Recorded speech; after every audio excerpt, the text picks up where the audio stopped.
Savitri-Jyoti is alive today because today is the birth anniversary of Savitribai Phule, the pioneer champion of Indian women's education. Jyoti is a respectful memory of an accomplished Shri who is far ahead of time. Savitribai served the people for 50 consecutive years from 1848 to 1897. He set a unique example of service and compassion. Dastarkut Jyoti Rao admits that Savitri led 4 works which are home for prevention of infanticide, truth-seeking marriage, bringing up 1,000 poor children during drought and organizing strike of nuclei against hair loss of Brahmin widows, which underlines Savitribai's historical contribution. It can be seen that Savitri-Jyoti's brilliant thinking of education, gender equality, social justice is still present today. In 1840, at the age of 10, Savitribai got married to Jyoti Rao, who was 13 years old at that time. It appears from government documents that Jyoti Rao educated Savitribai at home after marriage. The responsibility of Savitribai's further education was taken by Jyoti Rao's friends Sakaram Yashwant Paranjape and Keshav Shivram Bavalkar.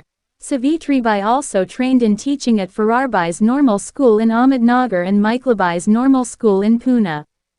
Therefore, Savitribai remains the first Indian teacher and headmistress even today. Savitribai's first step out of the home to teach is the beginning of the modern Indian woman's public life. A single Savitribai did her work quietly, enduring bitter opposition and cursing from the community. In 1863, Jyoti Rao started the Infanticide Prevention Home for Brahmin widows with Savitribai's initiative. The couple ran a hostel in their own house. Children from far and wide used to come there for education. One of her students Mahadu Sahadu Waghole writes, Savitribai was very generous. Her heart was filled with compassion. She showed great mercy to the poor. She ate with anyone. Seeing the torn cloth of the poor women, she gave them the cloth of her house. Therefore, the expenses of the fathers were very high. At one point Tatya tells her, "Don't spend so much." At that, she would quietly smile and say, "Right, what do you want to do?"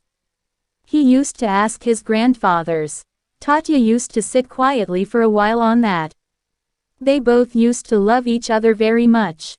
Jyoti Rao used to respect Savitribai a lot.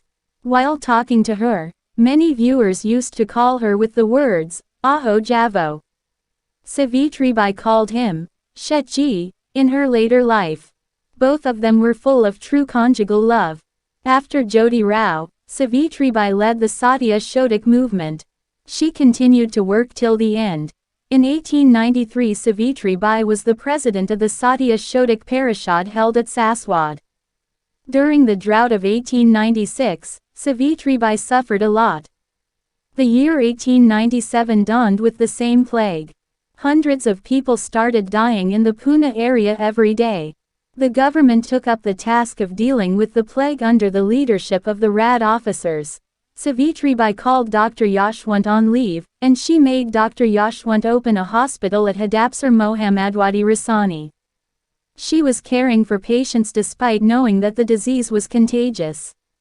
As soon as Pandurang Babaji Gaikwad, a boy in Maharwada outside village Kusa of Mundwa village, came to know that a boy was infected with plague, Savitribai rushed there with the boy on her back and ran 8 kilometers on foot to reach the hospital.